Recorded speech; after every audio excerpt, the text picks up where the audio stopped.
Welcome the fuck back in, motherfuckers. So, recap. The last time we played this, I more or less completed Volt. I've got a couple like small shit that I'm gonna work on finishing, but I basically completed the planet of Volt. I got viability up enough to get permission from the Angara to post up a settlement. So it's my second official settlement. I finished the vault, although that took a second try because like I died running out when the cloud came out after I activated it. The death was not from the cloud, ironically enough. I missed a jump.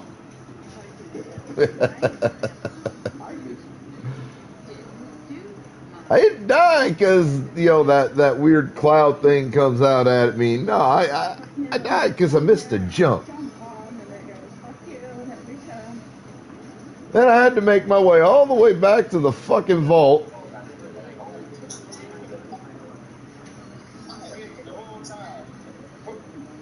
And go all the way back, reactivate the damn thing.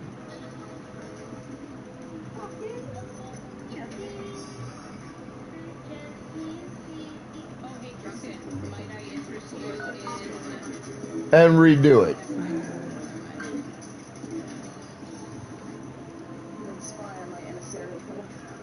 But, you know, luckily most of the enemy spawns were, like, still dead. That helped. But I had to go all the way back into the vault.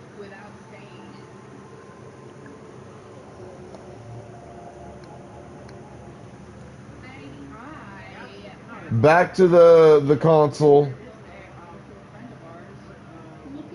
Hit the button and run back out again.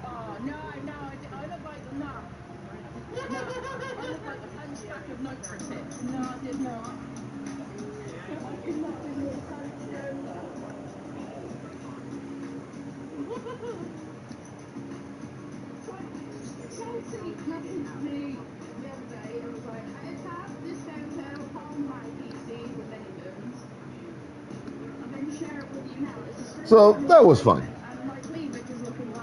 It happens.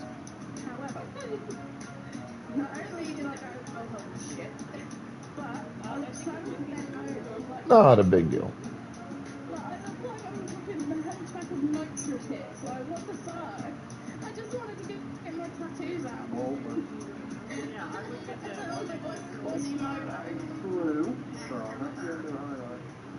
Also, we do have, and I'm going to do this PSA at least once every week, we have the midterm elections coming up in America in November. I would encourage all of you to please get out and vote.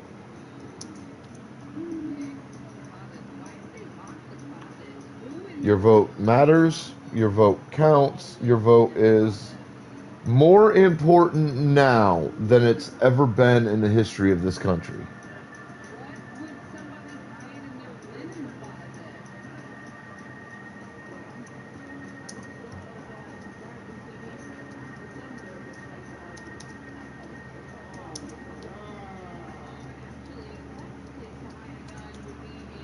So please,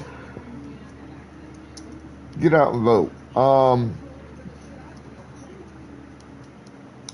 Also, because I don't feel this gets talked about nearly enough.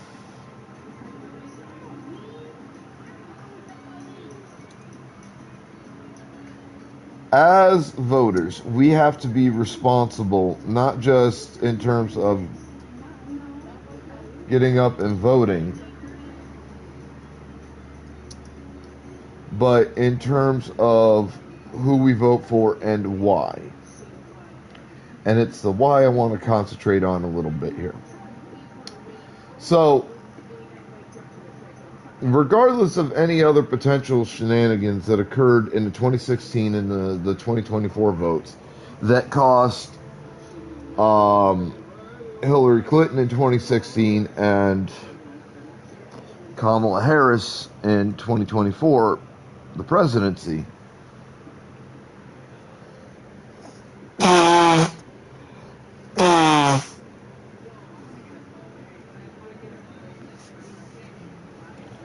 There are two major human created bias, that are directly responsible for Hillary and Kamala losing their respective races. Now, for Hillary, it was simply one bias. Bias was sexism and misogyny. We are, as a species, for some reason, a patriarchally based society. Well, what does that mean? What do I mean when I say surprisingly we are a patriarchally based society? Is it all animals? No, actually. There are, out of the hundreds, if not thousands, or even millions of animal species on the planet, be they birds of some kind, water mammals and fish of some kind, or land-based species such as insects, crustaceans, etc. There are only a very small, like maybe double handful of species that are patriarchally dominated. The rule of thumb in the animal kingdom, and humans are a part of that kingdom. We are part of the animal kingdom, whether we like it or not. The rule of thumb in the animal kingdom is that societies are typically matriarchally dominated. For humanity to be a patriarchally based society is actually highly unusual. But it also leads to a lot of problems where we as a species have spent millions of years instilling the belief that the male gender is the dominant gender and it is the superior gender, when that is simply not true. I've said this before, I will say it again. There are very few things that only a male can do and a female cannot. And there are very, very few things that only a female can do that a male cannot.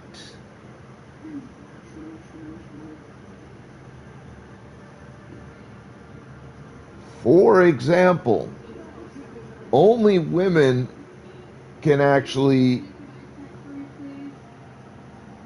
carry a child and give birth. It's not an ability that a male has. But if not for the male and our sperm, the female could never have kids. The ability to actually impregnate the woman is something only the man can do. A female cannot do that for herself.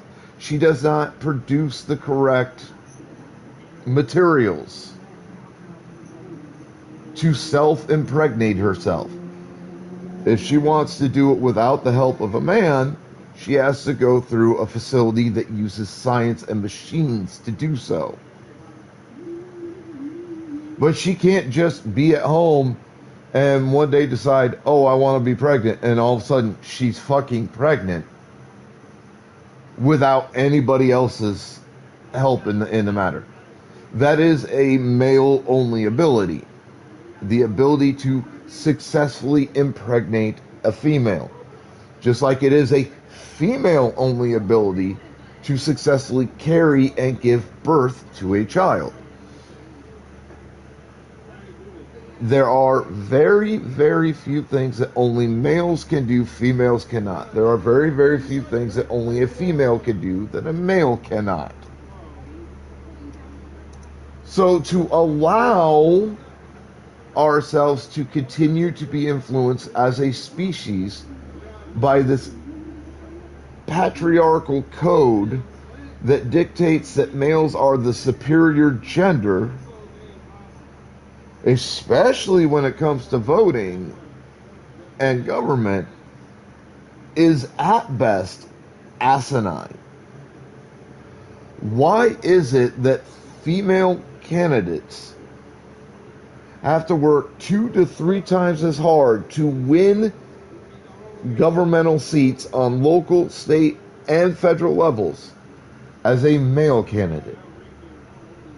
Because that's true across the board, whether you want to believe it or not. That is the truth.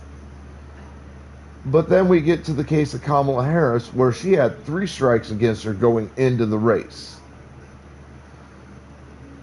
Strike 1 was she's a woman. Strike 2 is she's half black. Strike 3 was she's half Chinese.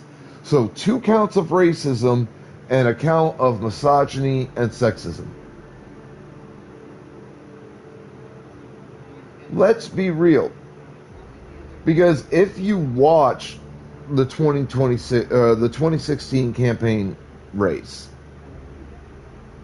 and you watch Hillary's performance versus Trump's performance, and then you look at who won the popular vote and by how much, there is, by no reasonable standard, any way in hell Trump should have won that race.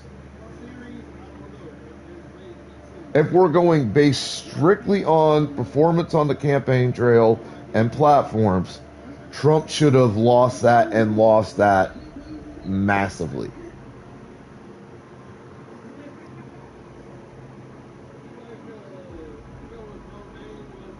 The same goes for Kamala. Yeah, I get it that Kamala came in, she only had like 100 and some odd days to actually run as the presidential candidate versus being the vice presidential candidate. I get that, and that's definitely a strike against her, although it's not something that was her fault.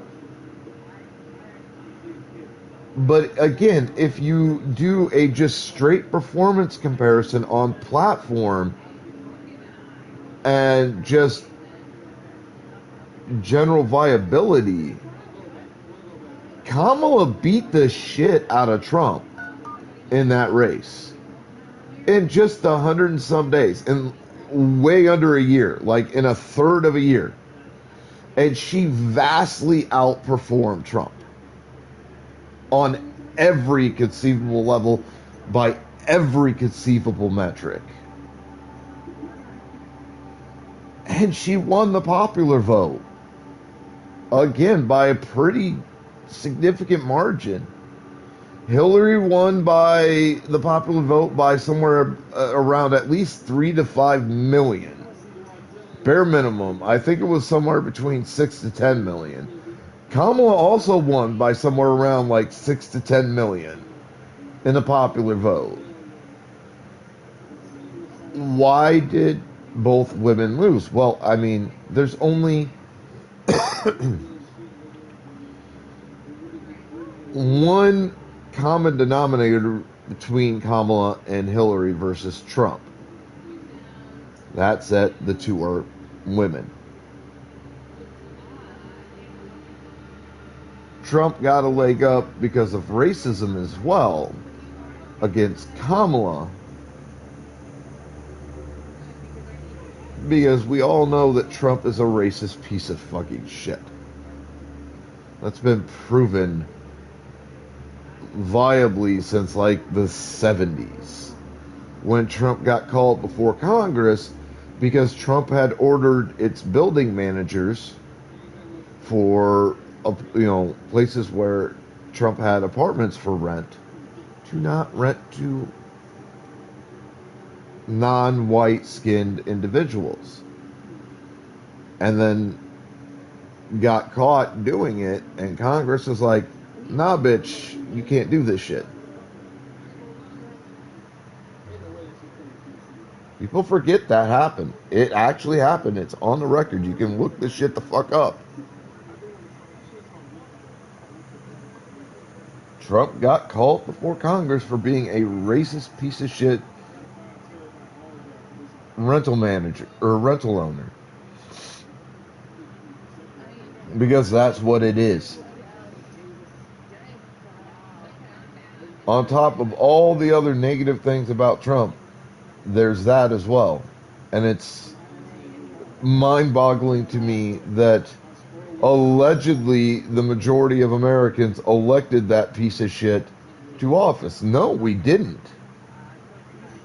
The majority of Americans said, we do not want this piece of shit in office in 2016, in 2020, and then in 2024. 3 races where Trump very handily lost the popular vote. But in only one of those races was Trump actually not elected by the Electoral College. What is the common denominating factor in that race, the 2020 race? Well, Trump, a rich, white, alleged male, face off against Joe Biden, another rich, white male. And what happens? Well, lo and behold, Trump not only lost the popular vote, but lost the Electoral College vote. Think about that. Because if you look at it, and I've actually looked at this,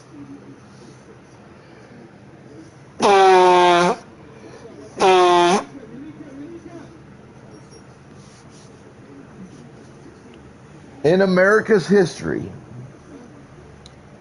under our current political system, in terms of elections and how they're decided for the presidency, around 90 to 95% of the time, if a presidential candidate lost the popular vote, they also lose the Electoral College vote. What is the common denominating factor in all of those races? Well, it was always white, rich male versus white, rich male. Those are the common factors. It's been very rare that a president loses the popular vote during a race, but somehow still wins the Electoral College vote. Because the popular vote is supposed to influence the Electoral College vote. There's a reason that the two are there, and that they're supposed to work in synchronicity. Because our state representatives, our representatives in the federal level, on the state level, and the local level, are elected by the people. They are supposed to represent the interests of their constituents, the people that elected them to positions of power and office.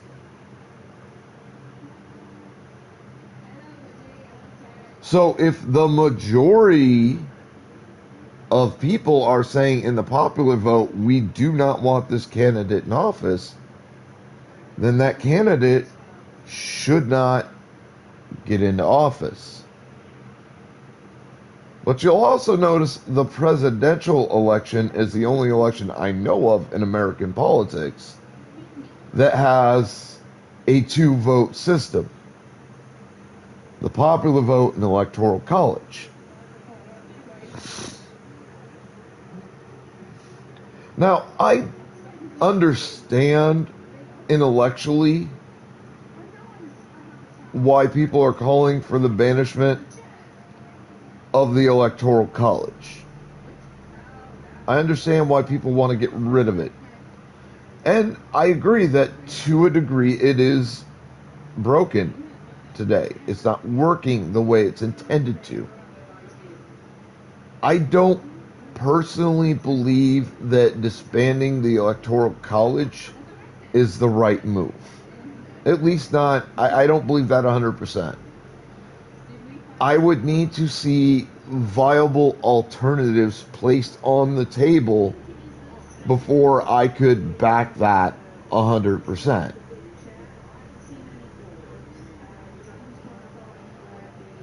But I do believe that both the popular vote and the electoral college vote do need to be overhauled. After all, they've been practically the same with little, if any, change for 250 years.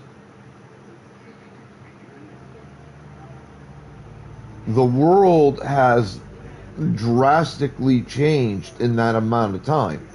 And realistically, that's a really short amount of time for the amount of growth and change the world has undergone in that incredibly short amount of time.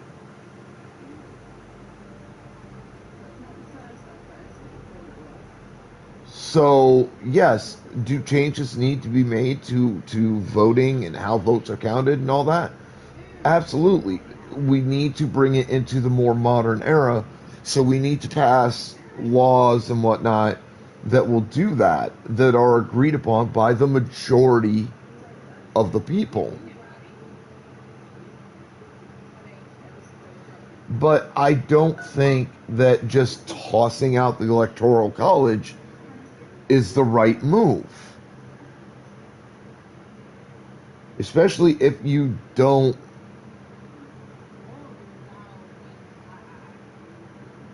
have an alternative ready. Because here's the thing. Part of the reason the electoral college is there is that it needs to be a counterbalance to the popular vote, because the popular vote is not the greatest thing in the planet to use to elect the leader of a country. It just turns, if all we're left with is the popular vote, it turns presidential elections in America into a popularity contest where nothing else matters. Everything else is at best a distant second to winning over the majority of Americans and being the most popular candidate. That's not a solid, viable system that we can move forward on. And frankly, I think the Electoral College needs to be expanded.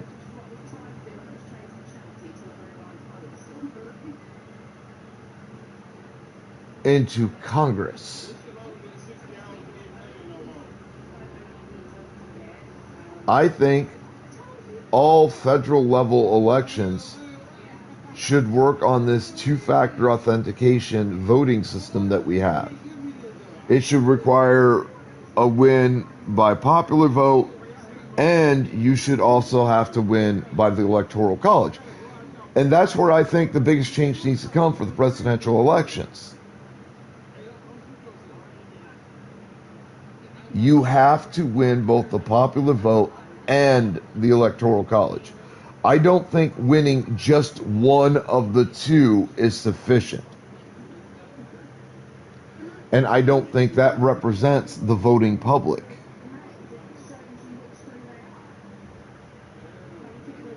So, in my mind, perhaps the biggest change in American voting, especially as regards voting for the president, has got to be that you have to win both the popular vote and the electoral college. And the main reason I say that is because that would then force the electoral college vote to end up having to be way more honest in the electoral voters casting their votes in electoral college. It would have to force the elected electoral voters to cast their votes the way that the popular vote goes.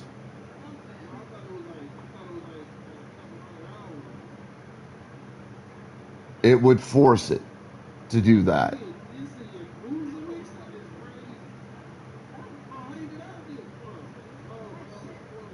Because otherwise, the election can't be won.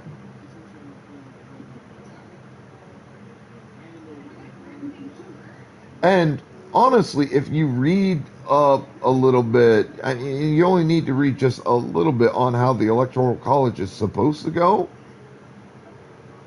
Voters in the Electoral College are supposed to vote, cast their votes in the Electoral College based on who won the popular vote in the districts that they represent. The biggest problem that I've seen is that it doesn't appear as if they do that at least 50% of the time. And this is where those rare exceptions tend to come in.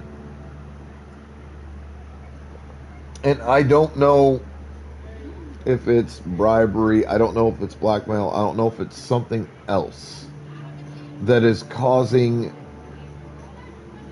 the voters in the Electoral College to not vote the way their constituents in the popular vote voted. But that's a problem. My solution to that problem is this.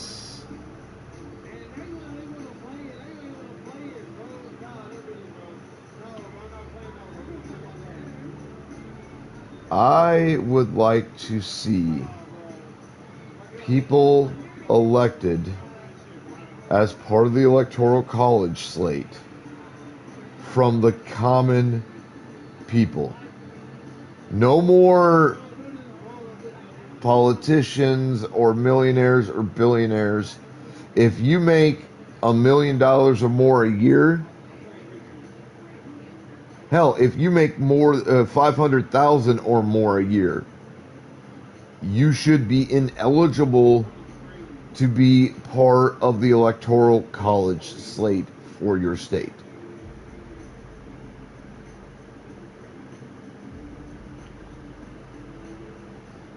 Let's get the common American voted into those positions.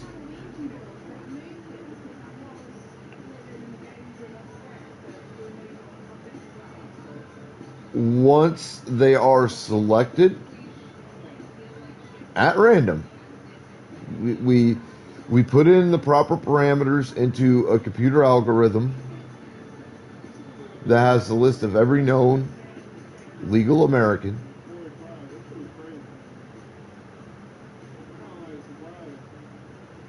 Input that into a computer. In every state, where it's only the legal Americans for that state listed in the database of that computer. We get the results. We inform them that that they were elected. We keep it as hush hush as on the down low as we can, because we're trying to prevent them from being influenced by outside factors. We take them to a secluded location when these elections are done, and they shouldn't be done until the day of an election in November.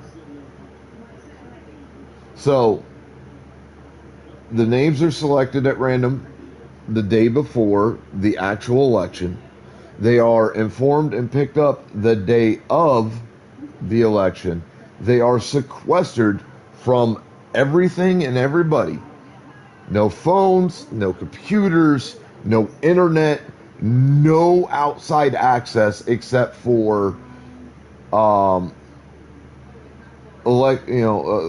the police that are set there as a protective detail. If they want food, it goes through their protective detail. If they want anything that requires them to be outside of their rooms where they're being sequestered,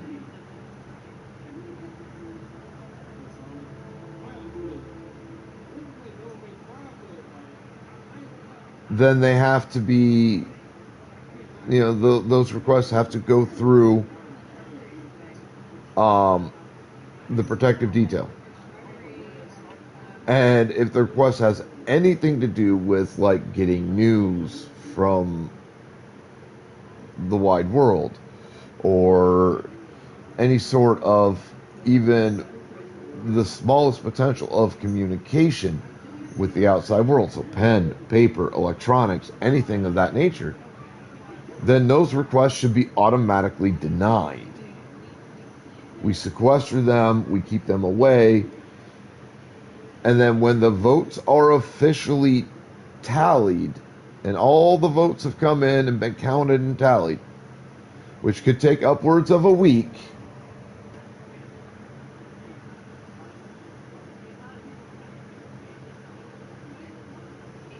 then,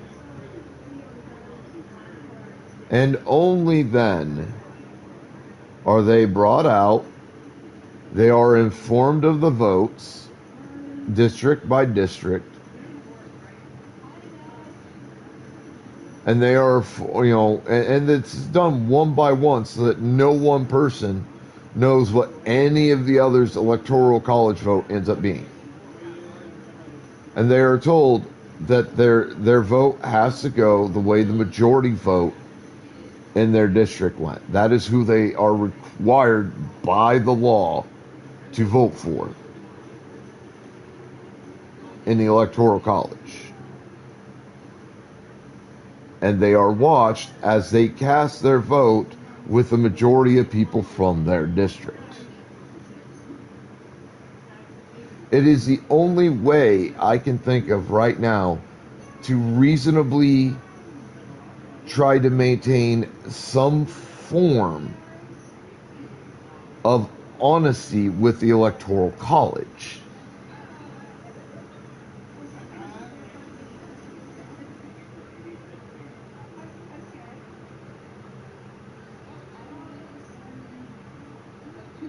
But something has to be done.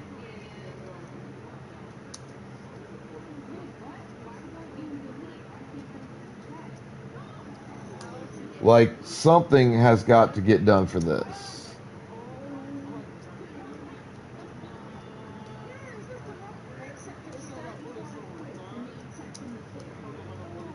Because right now, it's very obvious that the Electoral College is not working as it's supposed to.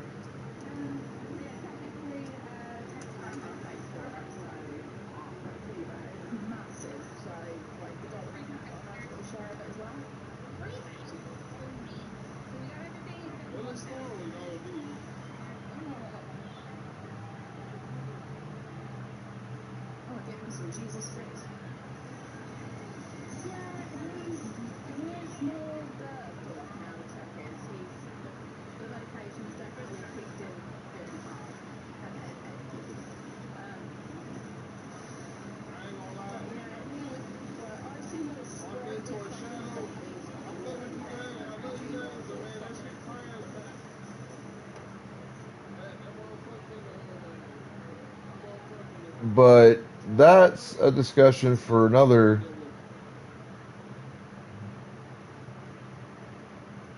time. We can go further in depth to that. Today's main PSA purpose is to inform you that the vote is in November, so next month, or no, 3 months from now.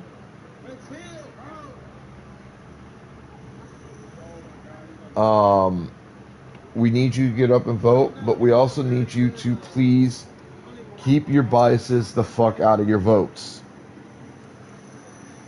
And by biases, I mean any biases that is based on religion, race, gender, any of that kind of bias.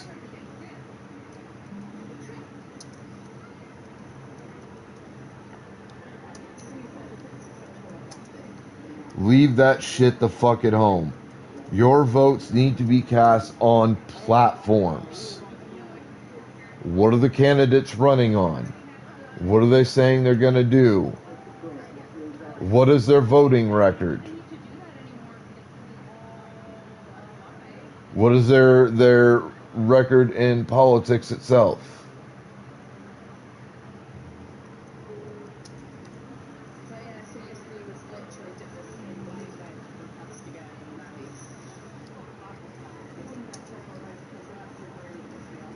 That is what your votes need to be based on. Base them on the facts. Do not base them on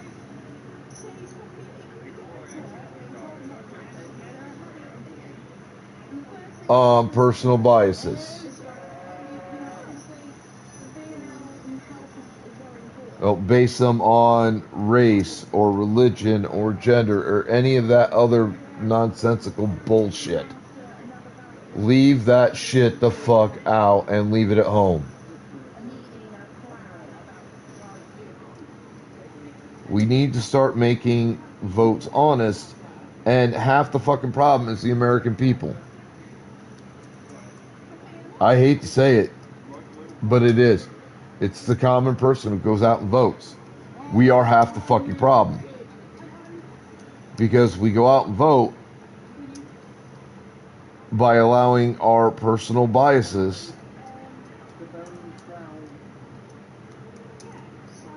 to influence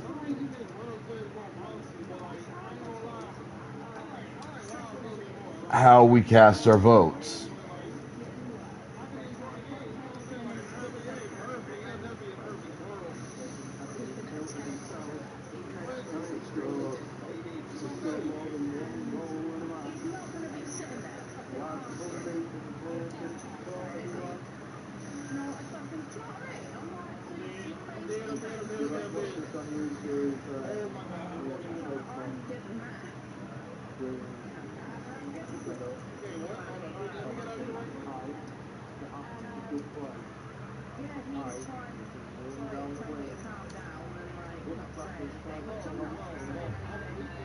So I do encourage you to vote, but I have to remind you to do so without allowing personal prejudice and bias to influence who you cast your vote for and why.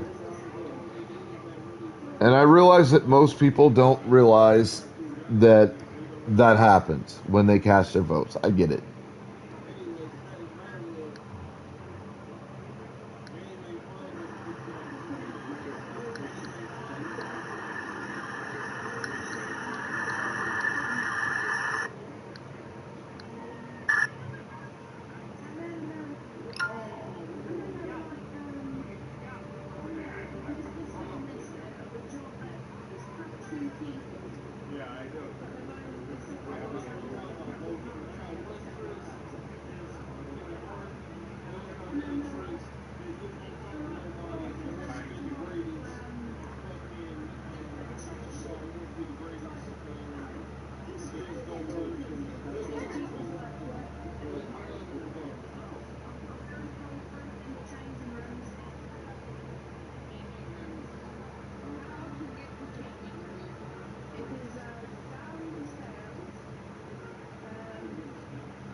Now, I hope you guys listen to that PSA. I hope you understand what I'm saying with that.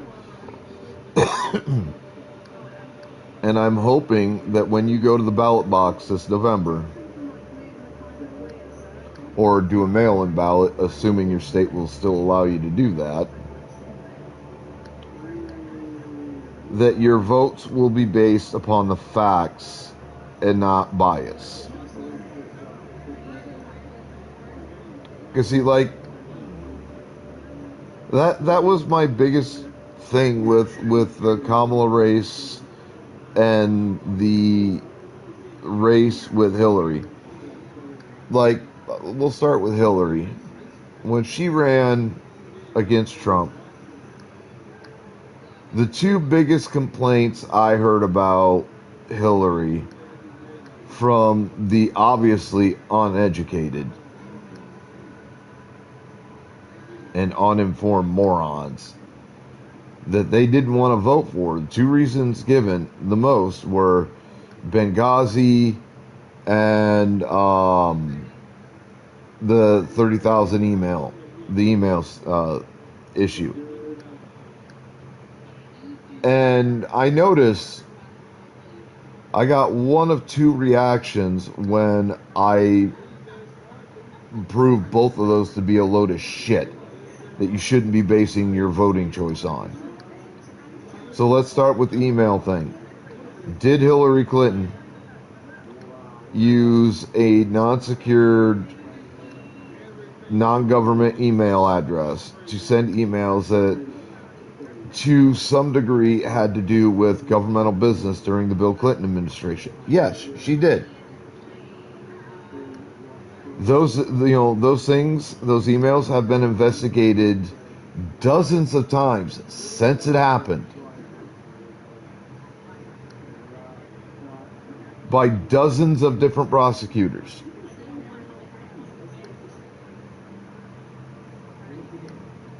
And while, yes, she did break a law that I believe was in place at the time, or maybe got put in place after.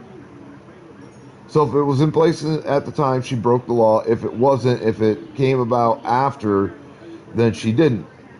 But there is currently a law on the books that says if you are an employee of the government and you use an email address or electronic device to conduct any sort of business for the government or on behalf of our government, that is illegal. Now, I cannot say for sure whether this law was in place when Hillary's husband was in office and Hillary held a position in the government. What I do know is that the emails she deleted were recovered. They have been scrubbed so thoroughly, they are literally the cleanest thing in the history of humanity. That is not a joke. That is honesty. Yo, Mr. Goonie. What's up? How you doing, brother? Like, they are literally the cleanest goddamn thing that humanity has ever had. or created. That's how clean these emails are after the amount of times they've been fucking scrubbed as part of these bullshit investigations over the years. And Hillary has been found to be not guilty of conducting actual full official business for the government or on behalf of the American government in any of those emails that were sent from a non-governmental email address. This has been investigated dozens and dozens of times. We have wasted billions of dollars and millions of man hours investigating this, and it constantly comes back to Hillary not being guilty. She's fine. Emails aren't shit. And every time I tell that to somebody who wants to rag on Hillary Clinton about the emails, I get one of two reactions. They either start hollering and screaming and trying to push it as this big thing that it's not, or they shut the fuck up and they stop fucking talking. The other thing I do remind those idiots of is this, and most Americans have forgotten this by now. I haven't. When the Russian interference investigation started in 2015, 2016, one of the first things that happened was Donald Trump was investigated, justifiably, for being in collusion with Russia to steal that election. One of the first discoveries that came about was that there were 3 million plus emails that Trump had in its possession that it had erased.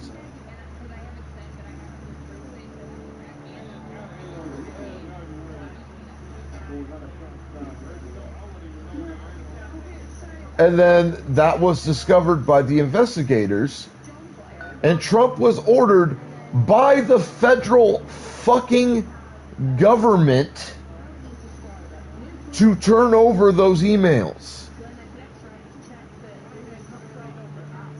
Trump just deleted them and ignored the order. So if you're gonna bitch about the email scandal with Hillary, where she has been investigated dozens of times and found to be innocent of wrongdoing, then you need to be equally upset over the Trump email scandal, where he had over 3 million emails he was ordered to turn over as part of the Russian interference investigation, and he ignored it, deleted them, and said, I don't know what happened to them. To my knowledge, to this day, those emails still have not been turned over.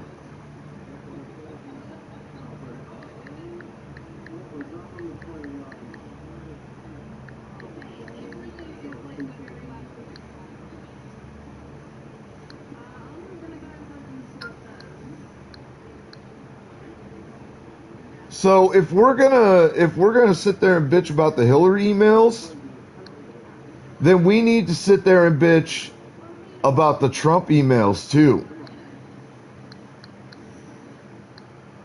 Let's keep that in the forefront of Americans' minds.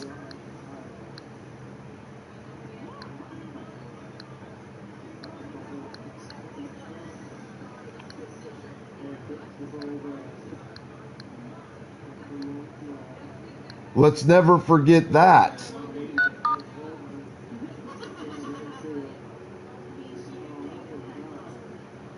And then let's look at the other thing that they bitch about with Hillary Clinton.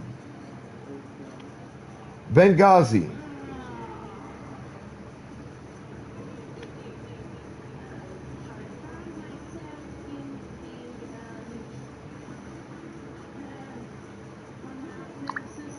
Okay, so what was Benghazi? Let's remind the American public. Benghazi was a foreign outpost, or an American outpost on foreign soil, I think in the Middle East. I don't remember exactly where it was located.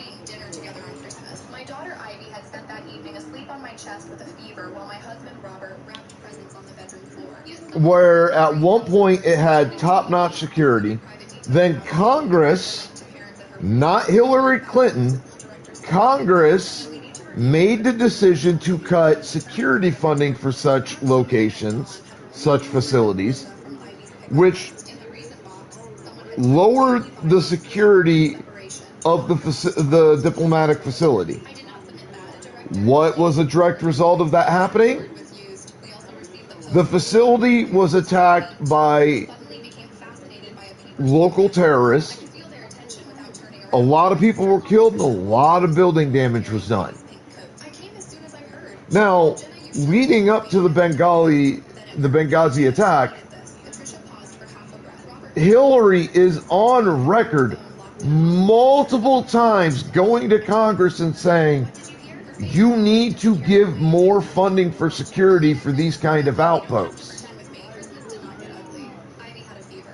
These locations, these diplomatic facilities. Because by cutting security funding and lowering their security, you're opening them up for more and more different kinds of attacks from all kinds of people, including terrorists. You need to fucking increase security funding for these facilities. Congress refused her request multiple times.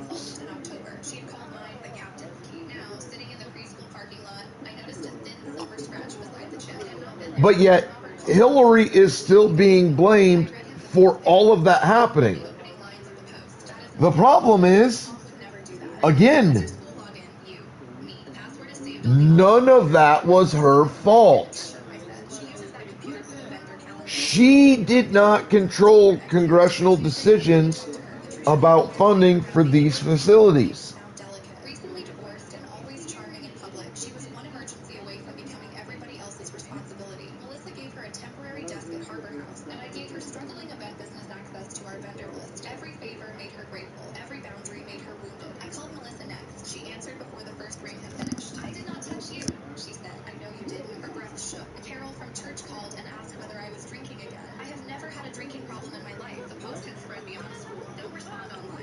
None of that was her fault.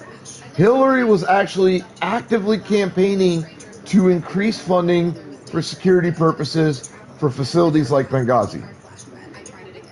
But Hillary is still catching the flack for what happened. We have, again, investigated this dozens of times since the Benghazi attack occurred. Wasting, again, millions, if not billions, of taxpayer money and millions of American manpower, hours investigating something that has been adjudicated dozens of fucking times at this point. Why?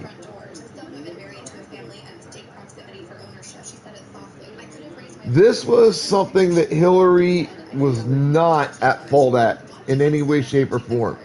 I don't mind if you disagree with Hillary on potential policy positions that she holds. We can have an adult conversation about that.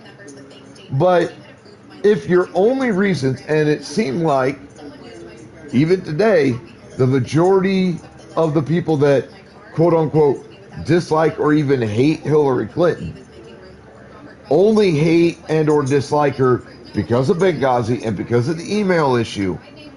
If that's your only reason, you're a dumb motherfucker, you're full of fucking shit, and you should not vote. Because you don't have the mental and emotional capacity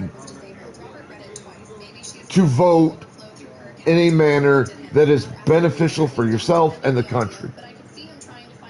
You're too fucking stupid to be allowed to vote.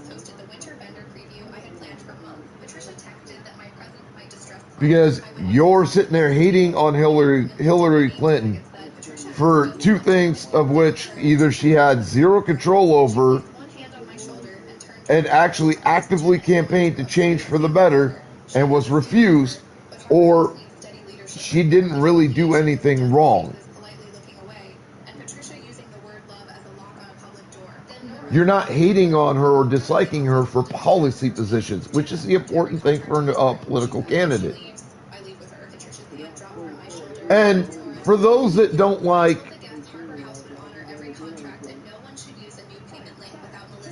Kamala, honestly, most of you aren't any better. You don't like her because you claim you don't like her policies, but when I push you on those policies and tell you what her policy actually is, you either get really loud and start being a super cunt because you can't refute what I'm telling you, and what I'm telling you proves you wrong, or you shut the fuck up and stop talking because I'm telling you the truth and the truth proves you wrong. It's one or the other. There's no middle ground there. So it's not that you dislike Kamala for policy issues. You dislike Kamala because she's half black, half, I believe, Chinese. It's one of the several Asian races. I'm not sure which one. I think it was Chinese. And she's a woman. That's the only reason you don't like her.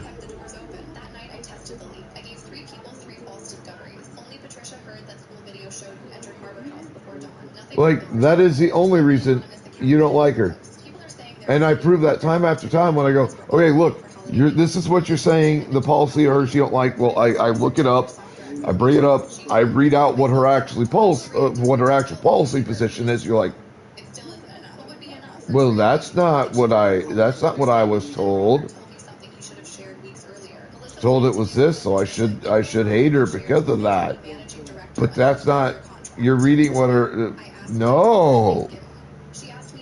Stop being a bunch of whiny little shits. Leave your goddamn prejudice at home when you go to the goddamn voting box, for the love of God, and vote based on policy positions and actual fact. You goddamn dumbass motherfucking pricks.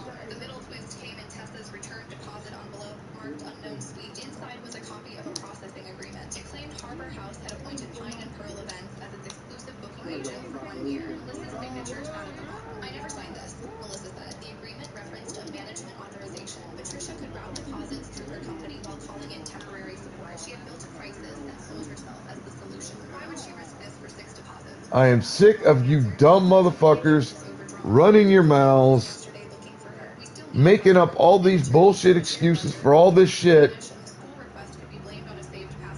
that hold no basis in fucking reality whatsoever. Fuck you. Knock your shit off. Vote on the facts. Vote on the policy positions. Leave your fucking bias at home when you vote.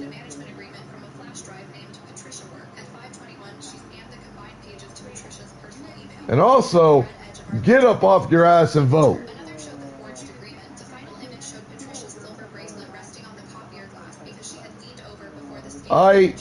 Get up off your ass, get to the polling box. Cast your fucking votes. Now,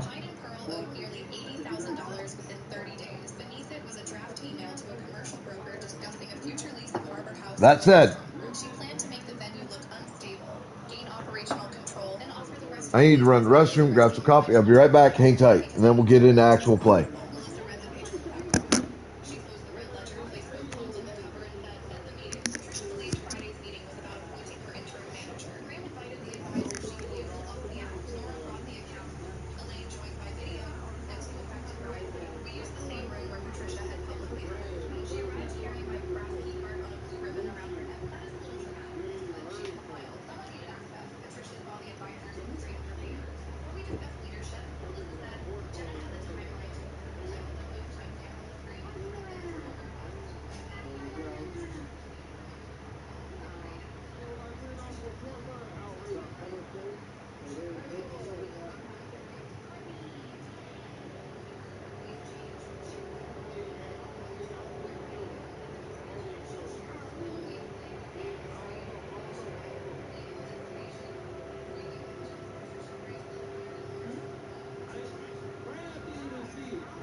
Ooh.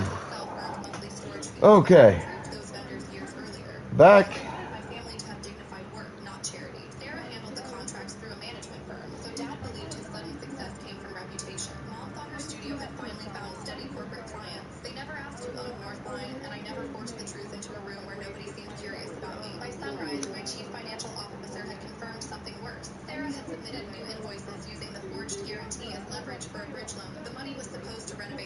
Rechecking tabs.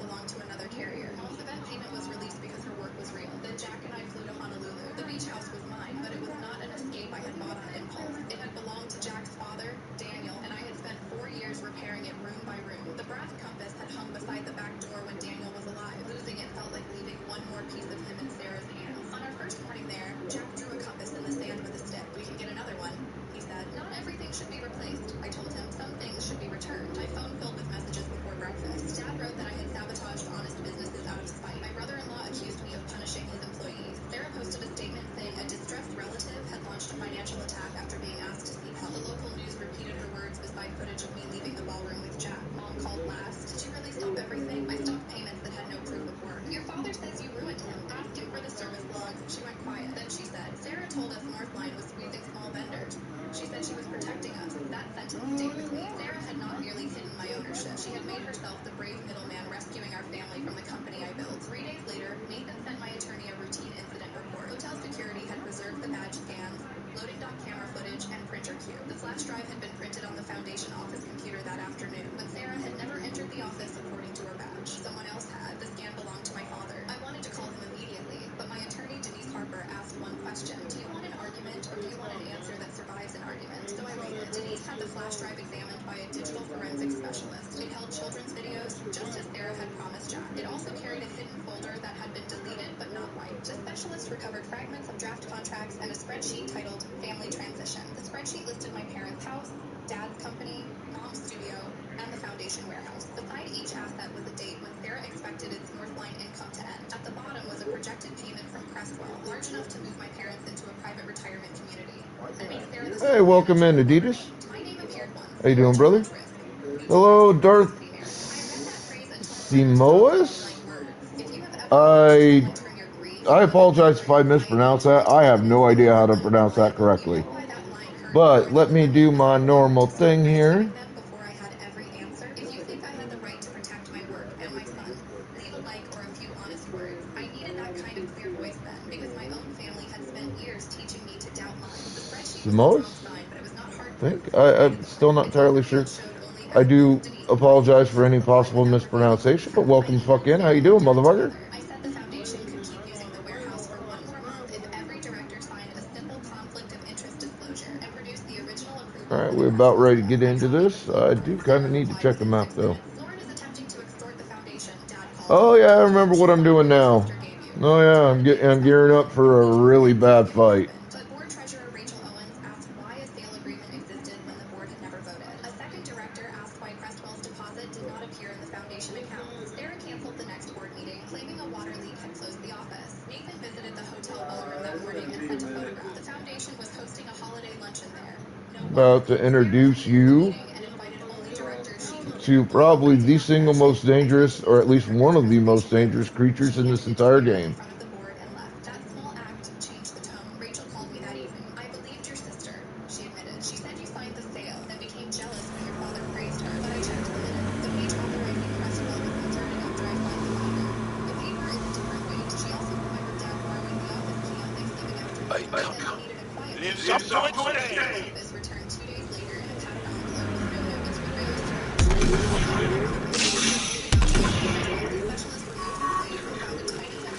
It's really there were no recordings on the card, only scanned images of my driver's license, an old Northline signature page, and Daniel's death certificate. Sarah had needed all three to build her story: my identity for the guarantee, my signature to copy, and proof that no living spouse could challenge her claim that I was an overwhelmed widow making unstable decisions. The envelope's postage label had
We can petition for temporary control and close before she recovers. The developer asked whether Dad understood the plan. Sarah laughed. Dad understands whatever the last confident person tells him. Her motive was not simply money. Westwell had promised her a vice president title and a share of every single project built on land. It's up to This stay. was supposed to be her first proof that she would deliver a difficult property. My family's Denise could have filed quietly. She was scheduled to ask the County Development Commission for tax incentives. Sarah planned to stand in a public hearing and describe the warehouse sale as a united family decision. That was the right move. Authority and a public record she could not edit later. I flew back to Ohio without telling my family. Jack stayed in Honolulu with Daniel's sister. The one person I trusted never to leave him as a messenger. At the hearing, Sarah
It's over.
Oh, god damn it. It's gonna be one of those fucking days.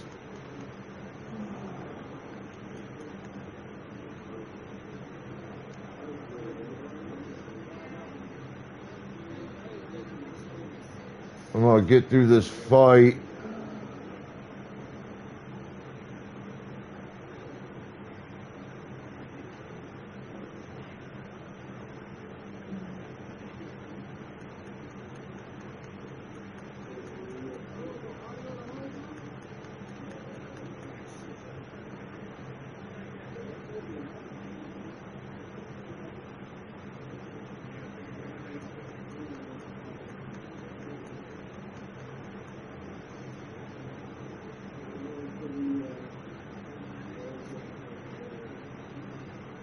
And I'm gonna have to restart my system, so I'll have to restart the stream.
I need to get an angle on that fucking leg back here.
All right.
You should download Bridget. They can spot you $25 to $500 fast. No credit check. No interest. No late fees. Lieutenant Furman, Melvindale Police Department. I'm our traffic enforcement officer. What's the attitude? As you're instructed. I don't understand. I don't even do anything. My children is in here. I gave you a false order and I'm worried about my safety because you're not doing what I told you.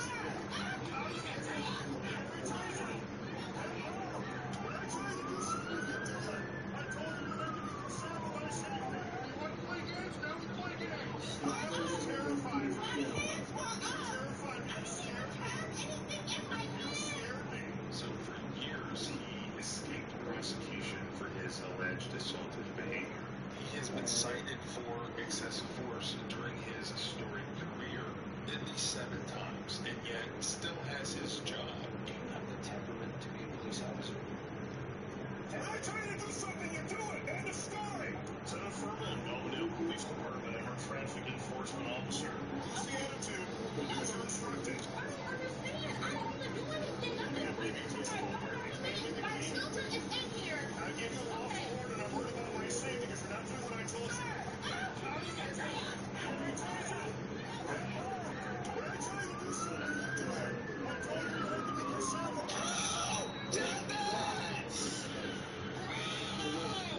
Why are you bringing me to the bikini shop?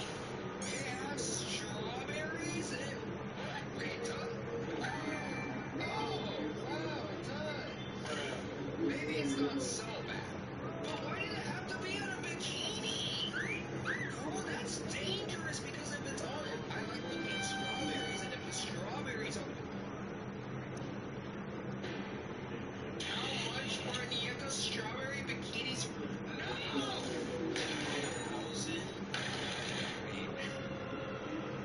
Alright, so there's